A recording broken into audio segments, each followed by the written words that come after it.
V tem delu vam bom pokazala, kako uvozimo kloris iz programa AutoCAD v program SketchUp in ga pripravimo za 3D modeliranje.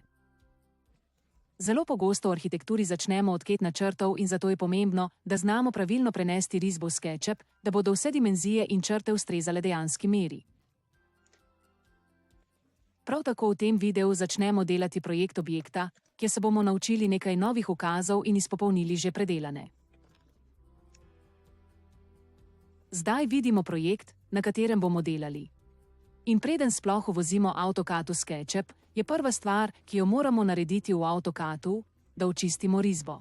To pomeni, da izločimo samo stene, vse nepotrebne elemente, kot so kotne črte, pohištvo, besedila in tako naprej. Najbolje je, da jih izbrišemo ali izklopimo. Sedaj bomo izločili pripravljene stene in jih nato prenesli v nov dokument AutoCAD-a, da bi izločili le tisto, kar potrebujemo.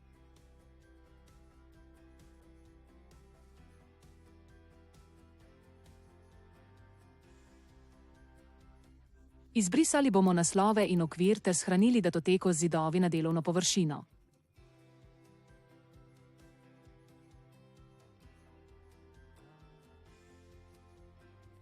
Pomembno je omeniti, da bomo risbo shranili v DWG datoteko, saj jo bomo tako uvozili v SketchUp.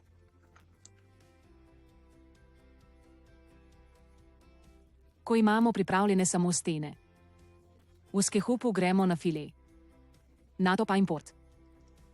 Izberemo AutoCAD datoteko in kliknemo na import. Po importu bomo videli, da risba ne pride v točnem merilu, saj se včasih skaliranje izgubi med programi.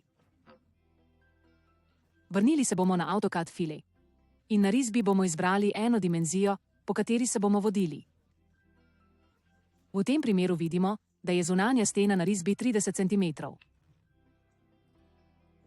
Sedaj bomo izbrali ukaz Tape Measure za preverjanje debeline stene uvožene risbe. Tukaj vidimo, da je naša stena debela 3 cm. To pomeni, da je celotna risba 10krat manjša, kot bi morala biti.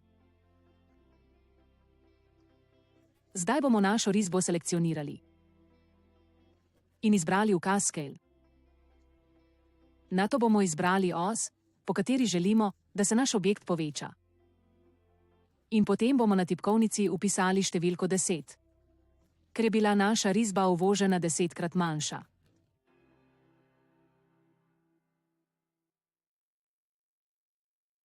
Izbrali bomo ukaz Tape Measure, da preverimo debelino stene.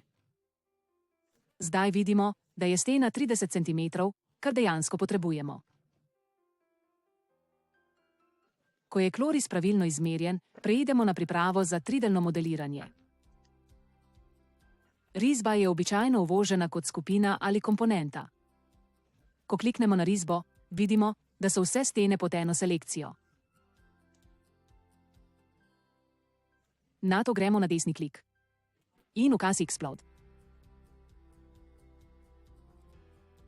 Pomembno je razumeti, da SketchUp prepozna samo zaprte ploskve. Zato, čeprav se črte iz AutoCAD-a zdijo povezane, iz SketchUp včasih ne prepozna kot povezane, ker so to ločeni segmenti. Zato moramo vsako steno predhodno preiti s svinčnikom, torej z orodjem črta, samo da povežemo konce in da SketchUp oblikuje zaprto ploskev. Ko to naredimo, se bo ploskev samodejno zasivila in to pomeni, da je pripravljena za tridimenzionalno orodje Push in Pull. Šele ko se oblikuje tako imenovana siva ploskev, lahko začnemo z dvigovanjem sten in modeliranjem v prostoru. Če preskočimo ta korak, Push in Pull ne bo delovalo, ker SketchUp ne bo imel zaprte površine, na kateri bi lahko deloval.